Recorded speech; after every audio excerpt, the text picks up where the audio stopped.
Dyslexia is often misunderstood as a person's inability to read well, but the condition affects so much more, and it can be prevented or corrected if caught at an early age.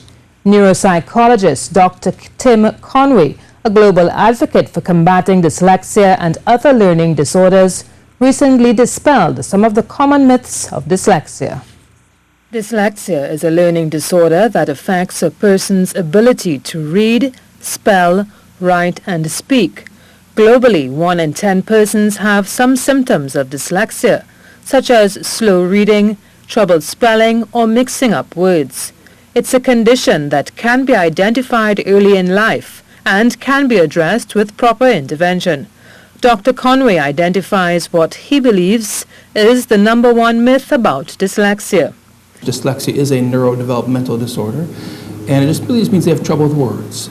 They don't see words backwards. That's the #1 myth. The news media, likes to always show this, they see words backwards because it looks interesting, but it's really not a visual problem. It's a speech processing problem. We can identify it around age 4. Dr. Conway has the benefit of early intervention at age 5, when his parents realized that his 7-year-old brother could not read. He explains dyslexia stems not from differences in parts of the brain, but rather a break in communication. Their brain works differently. Okay, well, physiologically, that's not true. The brain works by electrical signals firing, by chemicals transferring from one part of the brain to the other, and the chemicals causes an electrical signal. Dyslexic kids' brains work exactly the same way.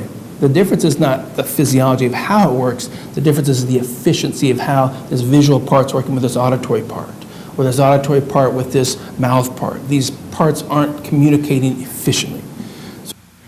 The tasks associated with reading, spelling, comprehension, and even mathematics are difficult for the dyslexic child, and he or she struggles more in school as it takes a longer time to read.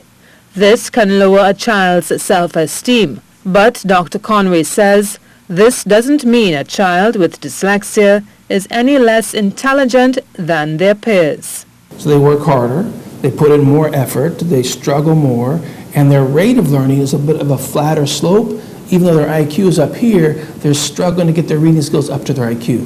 Whereas their classmates, when their brain's working efficiently, their rate of learning is right up with their IQ and it stays right up there, and they're right at a higher level of efficiency.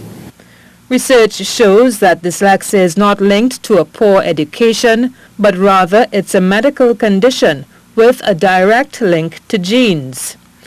Dr. Conway notes that in most countries around the world, spoken language skills are learned first. A perfect example is the Netherlands, where children are not taught the alphabet until age 7. He believes teaching reading at a very tender age isn't always the best way to go. And he says the Caribbean region's focus on academics puts a lot of pressure on students to perform well. Clearly here there's a bigger emphasis on some more advanced academic performance. You have the SCA system and the CXE, those exams that put a lot of pressure on kids to achieve a lot of skills very quickly. Unfortunately, that's been then transitioned to think that earlier is better. Dr. Conway feels obligated to help change children's lives, and his goal is to give back what he was given, so children can achieve their full potential. The founder of the Morris Center TT, his work has been helping both children and adults overcome their struggles with dyslexia and other learning disorders. He is also the creator of the Neurodevelopment of Words Now program, which significantly improves a person's capabilities in the areas of reading, comprehension, grammar, and math.